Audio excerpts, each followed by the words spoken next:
The idea is that obviously we can't, that's why we haven't scaled yet the operations to a level, because it takes time for people to understand that unmanned aircraft will be flying more and more. So I understand the task at hand it's enormous, but it has to start now. Welcome to Hangar X Studios, where former fighter pilot and host John Ramstead takes us on a journey across aerospace as it enters an historic period of innovation and transformation. Our guests include aviation experts, pilots, financiers, military leaders, and innovators of all types. Buckle up for another episode of Hangar X.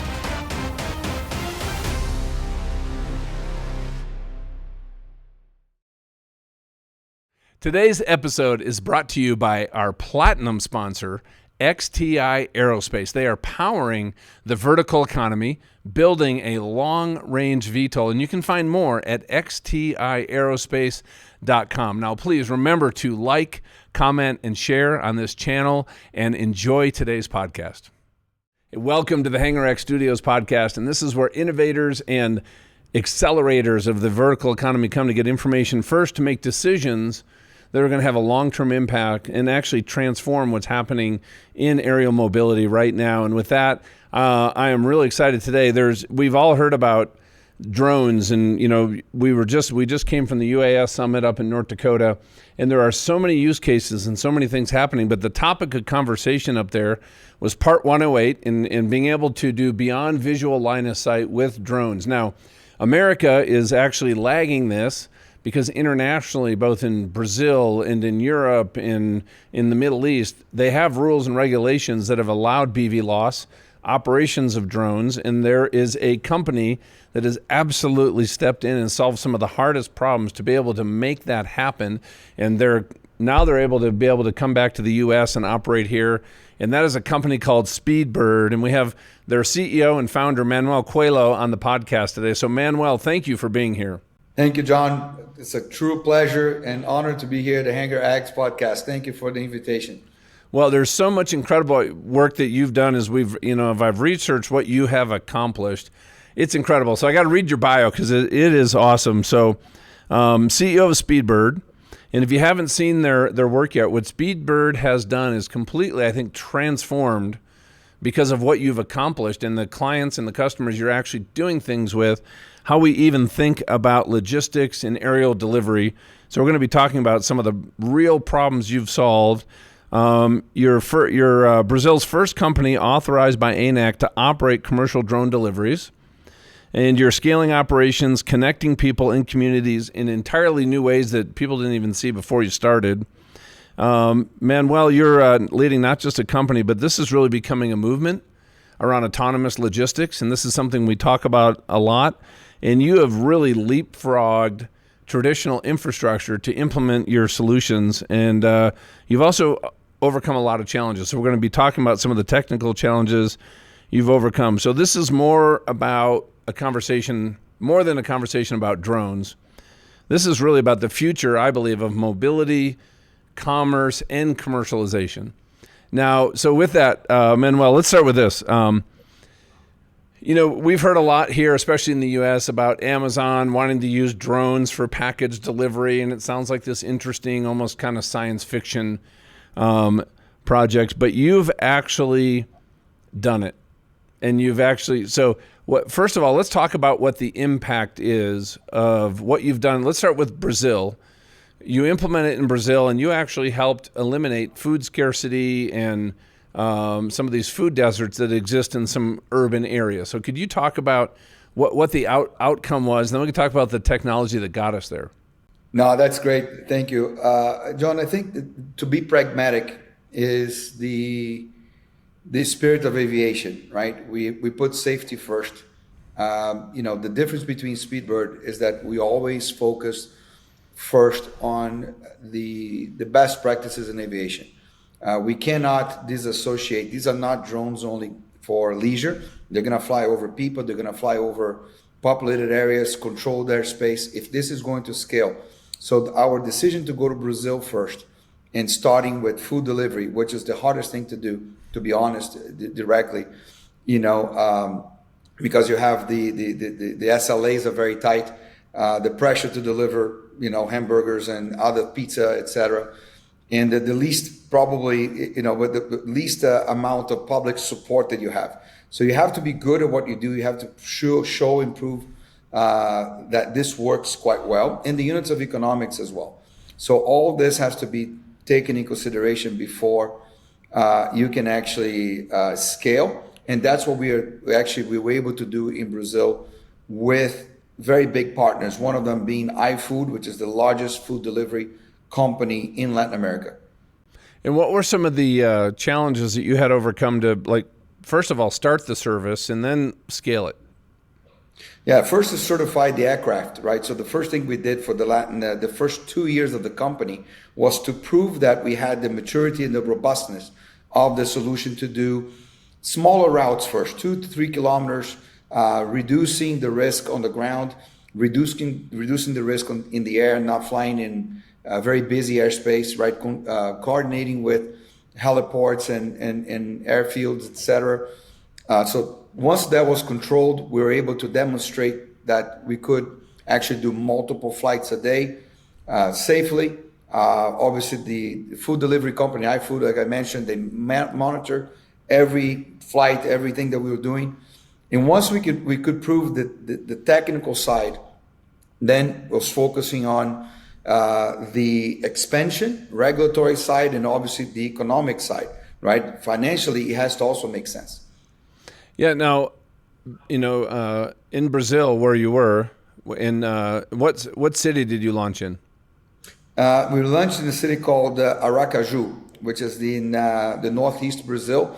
It's a capital city, 400,000 people. So it's not a huge city in Brazilian standards, but it is a capital city, vertical, right? So buildings and skyscrapers. So that it changes a little bit of the notion that food delivery can only work for suburbs. Yeah, and and I just think about some of the there and some of the other large cities, right? You have other drones, gliders, lots of helicopter traffic, commercial traffic, private traffic. So how did you start being able to manage and control? Like I know in the U.S., especially once Part 108 gets approved, right? We're going to have to see and be seen. We're going to have to integrate into the existing airspace. And there's a lot of challenges here in the U.S. as we think about how to even do that. But you had to do that there. So could you talk about how you did that and what lessons learned we could bring up here to the U.S.?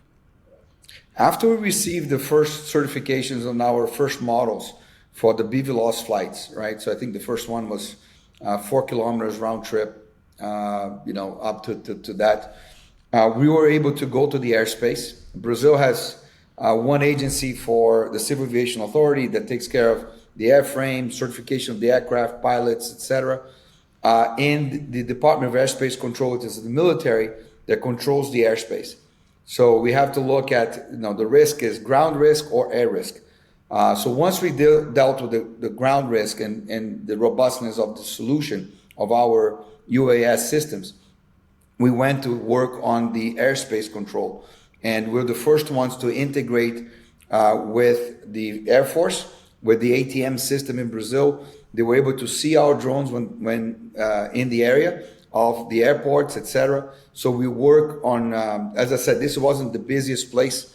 They had an international airport nearby, but we were able to issue NOTAMs for the areas that we operated, reducing the risk, obviously notifying airmen around that particular area that the drone flights were happening daily. It's actually 10 hours a day, 7 days a week, right? For the last 4.5 years. Wow. It's ongoing. So people they're used to drones flying back and forth. We have 3 aircraft only, so it's not like a huge amount, but they take cargo from a shopping mall to specific areas of the city where from there we distribute. Otherwise, it would have been impossible for that shopping mall, which is the only one in that area, to be able to get to those areas that were separated by rivers, mountains, heavy traffic because of downtown. So we picked the locations where the food delivery company had actually challenges in delivering. So actually we are solving a problem. We're not actually taking anybody's job away. Actually, we were creating new jobs because At that moment, no one could, even with motorcycles or cars, could not actually take it to those locations because they would have probably stayed half an hour, 45 minutes in traffic or crossing a bridge to get to the other side. So we decided that let's be pragmatic, solve the problem first, show the units of economics, and then we can actually take this use case to show that this can be viable for the authorities. So basically, an order is placed, the drone goes to basically the central point, and then it goes to basically a distribution point where somebody's going to then grab it on a moped, a bike, or their car to go deliver it. And that would not have been accessible from that point to this point because of traffic or congestion. So all of a sudden now you're bringing food into an area that normally wouldn't have access to these kind of groceries or food for dinner or things like that. Absolutely right. Absolutely right. Think of like San Diego and Coronado Island, for example. There are multiple houses, and obviously there's a high number of restaurants, etc. But think about a new place, or think of a place that does not have every restaurant and have a shopping center, a shopping mall with a food court on the other side. So we actually look at the aggregators. We don't look at only one restaurant. We fly a high number of restaurants, and then we started to pile on top of it. Okay, because food delivery happened from 12 noon until 2, 3 p.m. maximum. Brazilians eat late. But then from 2 p.m. until 7 p.m., only a few desserts happen. So in between that time, we're doing groceries, we're doing pharmacy, right? So other things that you can actually now utilize the installed capacity that's idle or not well utilized. And then at 6 p.m., it kicks off again until 10 p.m. Yeah, that's what's been the impact and the reception of the community? Was there any initial resistance? What happened over time? What's been the feedback? You know, I think every initial impact is positive. Everybody's puzzled. And what we had was people from the development areas and the, how can I say, gated communities and other locations where they have like these big condos. And they used to order and put the location where the motorcycle would depart from just to take the kids and watch the drones arrive. And they would ask for their favorite restaurant to be, consumed at the location where they could watch drones coming back and forth. This happened for the first 3 to 4 months. And then it became old news. People just ordered and they complained. If there was a delay for some reason, right, heavy rain or any storm, they complained. They complained heavily, and they said, they got used to convenience. So for us, it's like the second nature. But we never received a noise complaint because the routes are actually done with that in mind, right? As the drone is flying around, probably 200, maybe a little less than 200 feet from the ground, you cannot hear. It's hard to see it. So therefore, for us, we minimize the impact because it's arriving at specific locations that are well guarded, meaning no kids or animals or anyone is going to come in. And in that location, you have actually the mopeds, as I mentioned, because the delivery radius is only less than a mile. So a moped, an electric bike can actually accomplish that very, very easily. And think of your neighborhood delivery staff. So this is a lot of drones flying, a lot of coordination with air traffic. Were they doing this autonomously, or they were piloted? How did you, I'm just thinking of just even the scheduling of all these, the batteries. How did you solve that problem to be able to do this practically? The first 2 years we had pilots from Speedbird there, so one pilot for each aircraft because that was the requirement at the time, at the physical location. They would not actually have to watch the drone because of BVLOS. They were inside the container, the operation container, inside the shopping center, right, nearby the food court.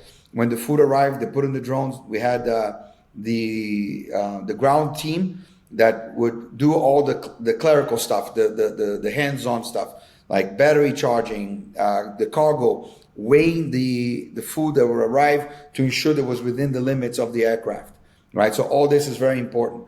But just like pilot and co-pilot, you have roles, right? One takes care of the flight operations. The other one takes care of the communications with the food delivery company. If there is a leakage on a package. So the flight team is completely isolated from all this commotion that's happening with the pressures of the SLAs in delivering food and other important goods. So therefore, we split the roles, which is very good. And what happened after 2 years, and it's all automated, right? So it's not autonomous, it's automatic, because you still need to have somebody authorizing the takeoff, authorizing the landing at the location, but that's a requirement. It's the aircraft is capable of fully autonomous, full autonomous flights, but the Civil Aviation Authority, as the first steps, said, look, this is an automatic flight, automated flight, that you require a human intervention when needed, okay, for authorization of landing, taking off, but that's about it. Or if there is any situation like a palm tree lands on or crashes on a drone pad, then the operator can decide to return home or to go to an alternative landing point, etc. So, but that's all mapped out also on the guidelines and the software. But after 2 years, what we saw happening was that we were able to demonstrate that you don't need to have the operators, the pilots there, the operators there. So our operators today are about 2,000 kilometers away, and they're managing all the flight operations from what's happening, 2,000 kilometers away from there. Was that hard to get approved? Yeah. Was that hard to get approved? After 2 years, they saw it that, wow, look, they're already inside a container. They're not watching the drone. They're not seeing the drone. They're not putting the battery. They're not doing anything. They're only there sitting, and we showed them. We brought the aviation authorities. They saw it. And that's the true nature of BVLOS. BVLOS doesn't mean that you sit in the container near the drone and you just watch it go farther or beyond visual line of sight. It actually means that the pilot can be anywhere. The U.S. Army knows quite well, and this is something that's happening already in the military side for many years, and it's quite efficient because you remove the pilot from the pressures or the theater of war, or it's the same goes for telemedicine. Our backgrounds, my co-founder and I, came from telemedicine and teletrauma. That's exactly the same mindset. The surgeon that is actually following the situation, it's removed from all the commotion, and it can actually more objectively focus on helping the physician or helping the medical teams on the ground that is actually caring for that particular situation. So it's very similar that the mindset that we remove the roles. One team is focused on flying, but also the units of economics. You have many operations that are high volume, low value, like food delivery, e-commerce. But there are a lot of operations that are low volume, high value. Let's say organ transplant. How many organ transplants you're going to do a day? How many blood transfusions, blood samples? So what I mean by this is that it's really expensive to keep an expensive pilot sitting at a location that you're going to have 3 to 5 flights a day. So therefore, if your pilots, your most experienced pilots, are sitting in a command center in a central location, you can actually use them as the need arises. And safety, reliability, like you were talking about there, especially food is on one level, but organ transplants another. What are some of the challenges, technology, or innovation that you had to really get creative around to solve some of the problems that allowed this kind of command and control, both from an operational pilot perspective and then I'm also thinking almost an airspace management coordination, with the, around you?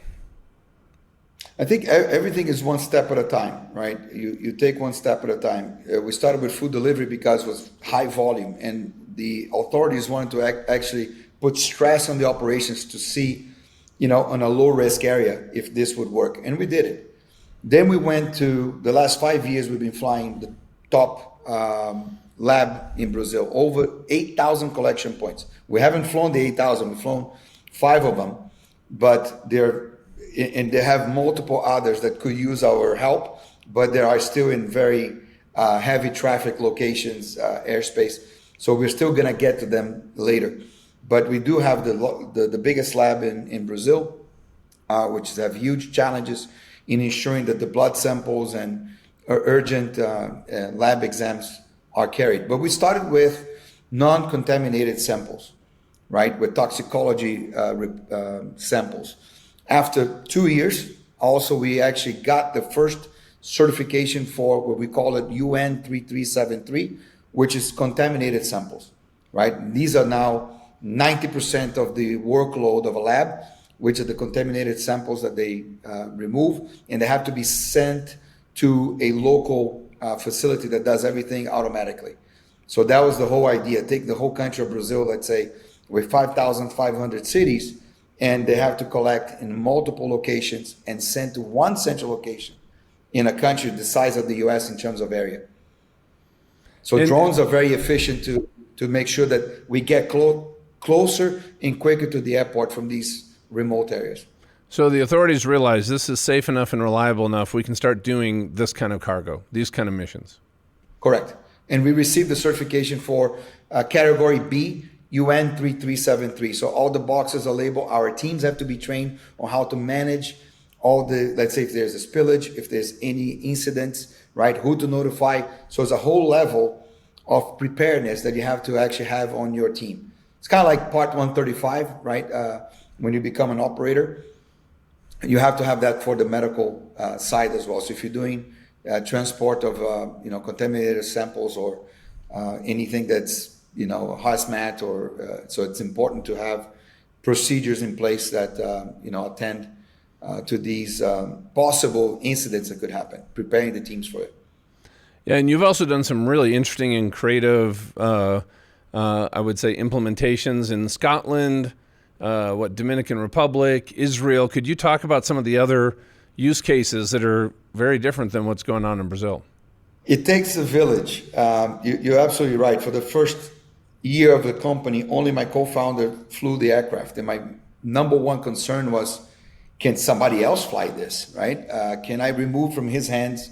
He is the genius of software, but So once we did the same thing. So the next 2 years was only our teams flying in Brazil. We became an operator. We are a manufacturer of hardware, software.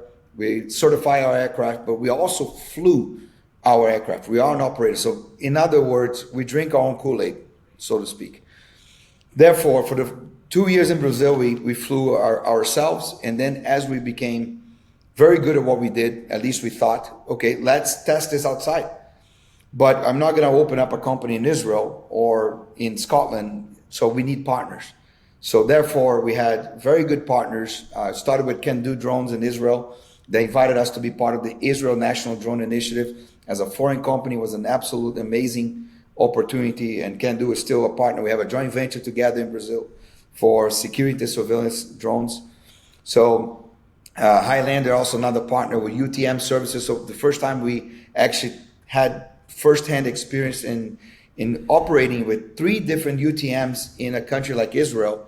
This was priceless for a OEM, but also as an operator. So we came back to Brazil stronger, better, and guess what? They procure aircraft from us, and they continue to fly to this day. So they have our aircraft, they fly in Israel, different conditions. For example, we had to be exposed to GPS jamming on a regular basis. So our teams have to do Vision Fly, which is our systems for flight without GPS. So all this comes as, necessity is the mother of all inventions, right? So once you have the need to come up with something, we needed to do it. And obviously we could procure for many places around, but then it becomes too expensive. So it behooved us to develop some of these technologies in-house as well. And then from Israel, as we became very confident, that we certified there, we could fly in Israel. We did the first time a civilian drone departed a active airport in Eilat, in the south of Israel. We did 17-kilometer BVLOS flight within the Israel National Drone Initiative. And then everything started to grow from there. Another great operator like Skyports, which is a very, very good partner of Speedbird, took us to Scotland. They came to Aracaju, as I mentioned, to see the operation. So I sat with Alex Brown and all the guys at Skyports. They came for 1 week to see the operations of Speedbird. So therefore, they were confident enough that this could work in Scotland. And indeed, it did work because it was the first permanent project in the United Kingdom. So that's the kind of, and we learned from each other, right? So we became a better OEM, better operator because we have partners around the world. You know, as you're flying in Brazil, Israel, Scotland, I'm thinking Scotland too, there's a lot of weather, right? Rain, storms, possibly icing. How do you take that into account with what you're doing? Because I'm thinking a lot of drones have to be maybe traditional VFR, but what have you found in practice? Well, micro-weather is very important, and understanding, local people help tremendously when you don't have very good radars below 5,000 feet, right? You cannot rely, we have many partners that do weather. We're working with a few companies now to integrate that into the UTMs and utilizing micro-weather in our drone ports. This will be another very important, it's another very important question, as a matter of fact. But obviously operating with fixed routes, understanding weather patterns of the location, that you have local people there, that it's a very big help. Understanding the wind direction, because as you fly, one thing is one way with headwind, it comes back. So you have to use that as into your calculations to ensure when you do the flight envelopes, you seal it. So the operator, because the operator is far away, for example, in Skyports, they operate the Scotland operation from Westcott, near London. So it's a true BVLOS also. Okay, same thing. Started the first months, I think the first year, we had pilots locally, but after we proven together, Skyports proven that they were, very confident in managing this from another location. That's what they did. And then recently, Skyports, we have multiple operations with them in Singapore as well. They do ship to shore, going to the ships 24 hours a day in the port of Singapore, which is very challenging as well, with our aircraft. They now did the first cross country. So not that the drone actually flew from one country to another, but their operators are in the UK, in London, nearby, and they're flying in Belgium, doing blood samples and medical samples between hospitals in Belgium. With all this said, I'm guessing there's something that came up, something that surprised you and the team, like whether it was regulatory, technology, people operations, flight operations. What surprised you the most that you guys had to, as a team, just focus on to say, okay, this is something we gotta break through this wall? Non-cooperative traffic. Yeah, we were talking about that before we I hit can record. see a few videos of a few encounters with helicopters that could have been really bad, obviously, for all of us. The most important thing is human life, right? So therefore, but once the non-cooperative traffic becomes irresponsible, right, and affects the operations of the drones, and we have to take that responsibility when somebody else fails to take their responsibility. That's a critical point. We stop all of our operations, and fortunately, we understand the areas enough to. But we had some close encounters that were addressed by the aviation authorities because they were infringing on the altitude they could fly. We have videos. Actually, they recorded the videos, sent it to the authorities, and the authorities said, "Did you read the NOTAM, by the way?" And their faces just, pale white. They said, "No, we did not." They said, "Yeah, these guys have been flying there for a whole year. Same route, same speed, same altitude, doing cargo transports in these routes here around the city. Ultralight aircraft, So I think the idea is that obviously we can't, that's why we haven't scaled yet the operations to a level, because it takes time for people to understand the unmanned aircraft will be flying more and more. eVTOLs will come soon. So that's why we urge the authorities, guys, cargo drones are here. Let's stop paying attention to them. I know eVTOLs will fly people one day. We're very bullish on them. We have a good partnership with, some of the companies. We did a whole month in Chicago with Eve, side by side, the eVTOL simulating with Blade. And we're taking cargo, taken to the Illinois Medical District from the Chicago Vertiport. That way, they could learn how drones could intersect, obviously, the vertiports, the drone ports, heliports, airports, all this in the different levels. And then, obviously, there are areas of intersection where you have to have very close coordination on this air traffic. Now, when you were talking about that, I was thinking about, all these lessons learned in the regulatory environment. These other countries are very accommodating to what you're doing. That doesn't exist in the U.S. yet. Part 108 is going to start to facilitate that. So for people that aren't familiar with what Part 108 and BVLOS really means, could you talk about, first of all, what that is, and then we're going to talk about what that could enable here in North America?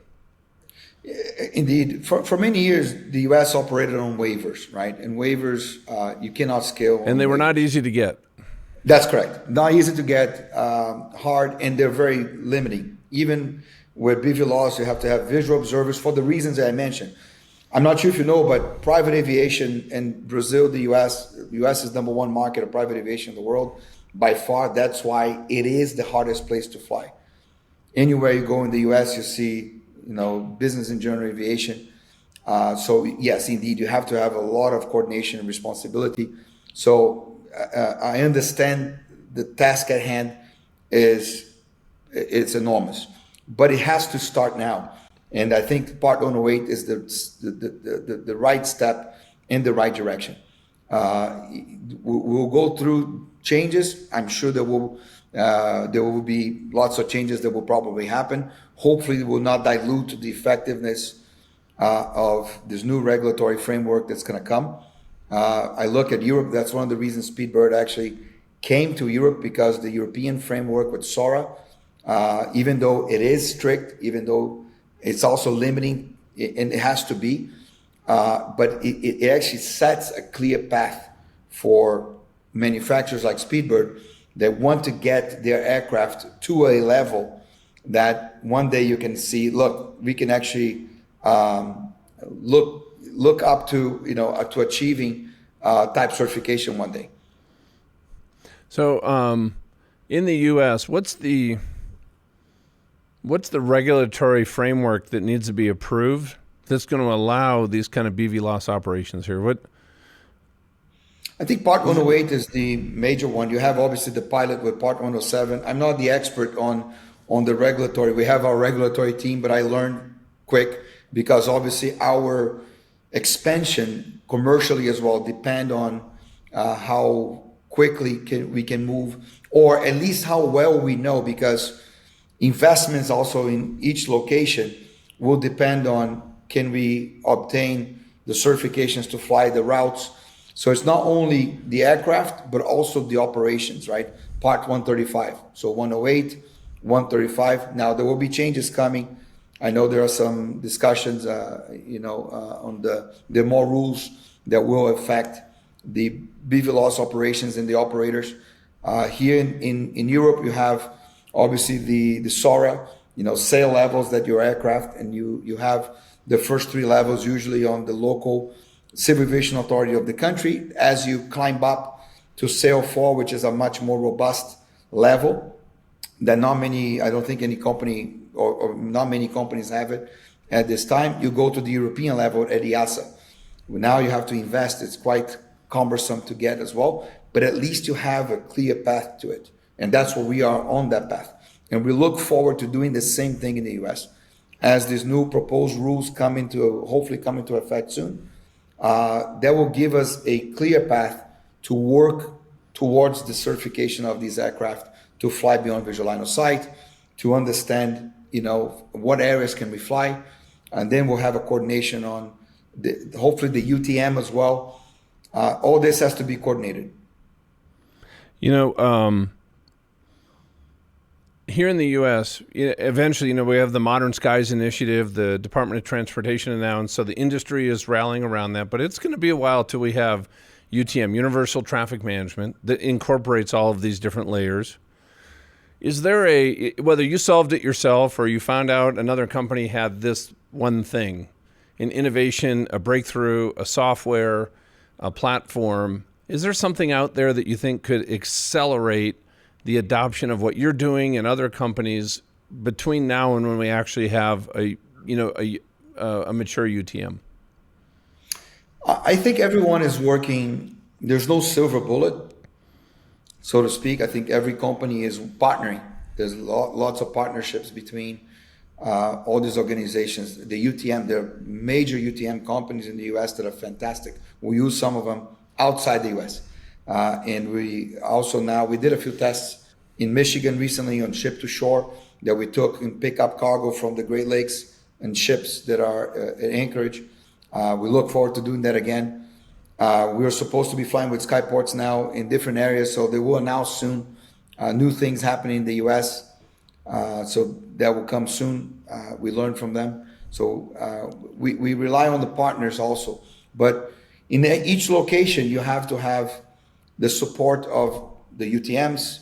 There are some technologies that for example, in Singapore, we had to integrate marine traffic because we fly in the ports. There are some ships that are altitude, so we cannot fly too high because of Changi Airport, and we cannot fly too low because we have many ships that are breaching that level of altitude that you have to be right in between. And to minimize the risk, the civil aviation authorities require us to trace our routes around the ship, so we're not flying over them. So we have to actually that's got to be a pretty dynamic environment. It's not like mapping a city. The routes are changing as the ships move. Correct. They move slow, which is good, right? So in a 7-kilometer route, so 7 minutes, 5 minutes, the movement is slight, but we were able to get to the ship that we intend to deliver or pick up cargo without creating additional. So all these are technologies that you have to develop. For example, visual flights, GPS denied flying will be another level of safety that you can provide the regulators. The more means of compliance that you can add, for example, if you fly in Israel, that's a must, right? Every day you have jamming from multiple sources coming into daily life. So we learned that over there. Do they have RF jamming over there too? Yeah. Does that affect your flying? I'm sure. It does. It does. Different ways it can affect different systems. The idea is that to recognize that you are in a jamming situation, and also when to activate the visuals, right? Visual flight. Now, if you're flying over the ocean, visual flying it's a little bit more challenging. Yeah, there's no references. Correct. So we have different ways to do it, and so we are always developing. But there are partnerships. Like I said, you ask about anyone has. I've seen some great manufacturers that are solving problems like taking parts to wind turbines with hybrid.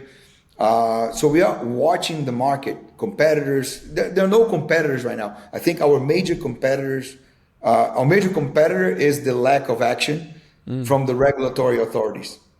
Okay, if one company breaks through and it can, highlight the way to clear the path to a certification, or to look, this company is being successful, whether it's Amazon or Google or Flytrex or Zipline. There are many great companies on direct to consumer, which is a big part of what the U.S. also aspires to get approved, right? Because a lot of good companies in the U.S. are planning to start really scaling the direct to consumer flights. We long for this. We really want to see this happening in the US and elsewhere.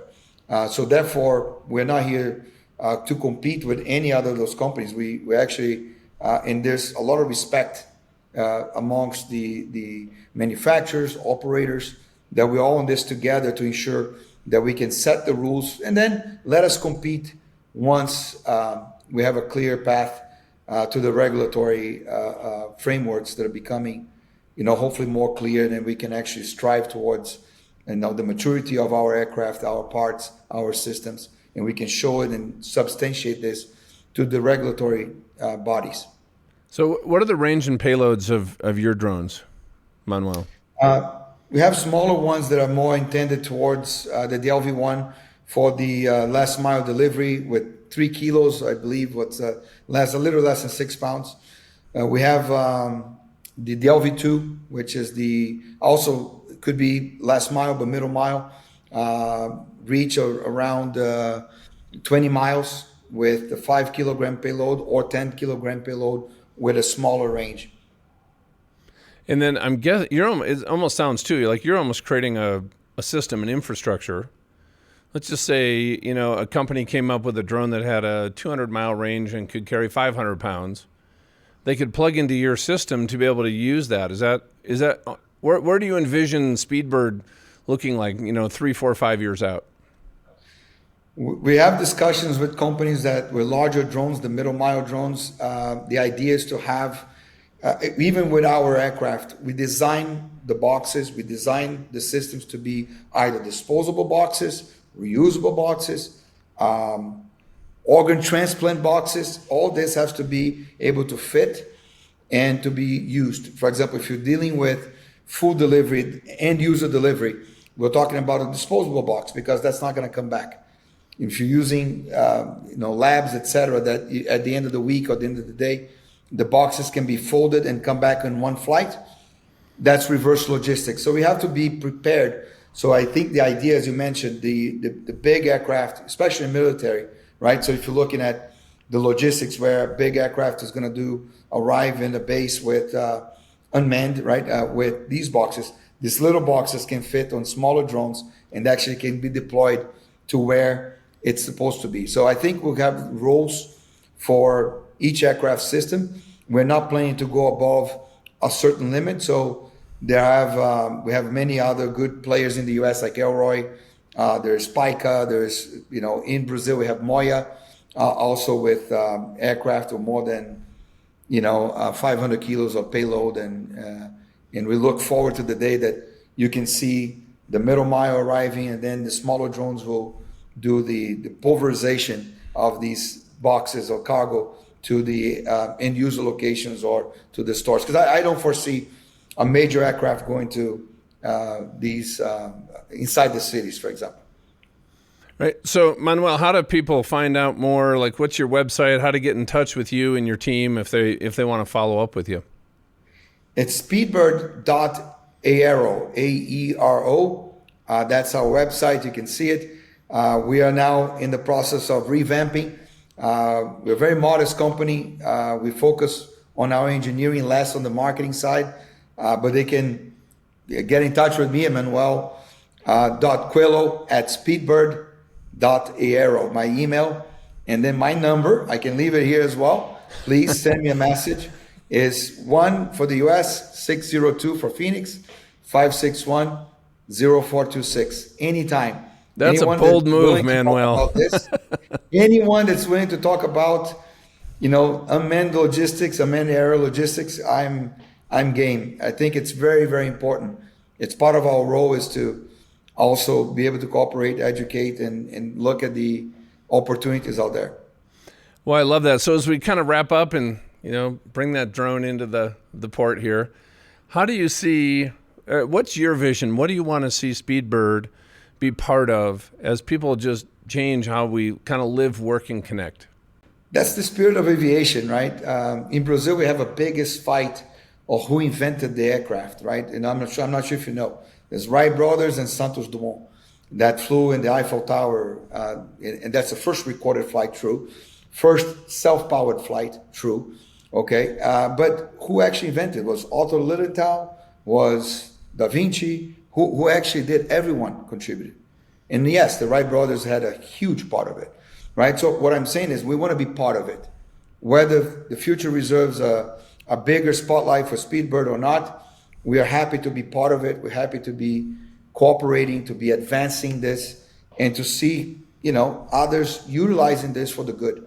I believe there's a lot of good that can be actually drawn from, the unmanned aircraft systems, whether it is for surveillance, for security, for inspections, rescue, the rescue systems that, rely on drones today to be effective. And then obviously, why not cargo, right? And there are multiple applications. Why not food delivery? It's also important. You remove the motorcycles, especially Brazil and other countries, that mopeds and scooters, there's people actually getting themselves into accidents to deliver your hamburger. So if you remember that, the more you can optimize and let the streets for at least the bulk of it for the safe cars and remove this pressure, and we can actually deliver to strategic locations. And then why not at some point soon, like the other companies are doing in the US, get to somebody's backyard, or one day we'll even have your locker in your house that you can receive your drone cargo in the future. So I think that's the vision, that we want to be part of it. We want to carve our name, at least on this chapter, that we helped start something special. That's awesome. Well, Manuel, thank you so much. And everybody listening, please remember to subscribe to our channel, like it, and take this and share it with somebody who is interested in unmanned logistics and the technology and the future behind it. So, Manuel, thanks again, and we'll talk to you soon, man. Keep knocking them alive out there. Thank you, John. I appreciate it. Thank you, Hangar X.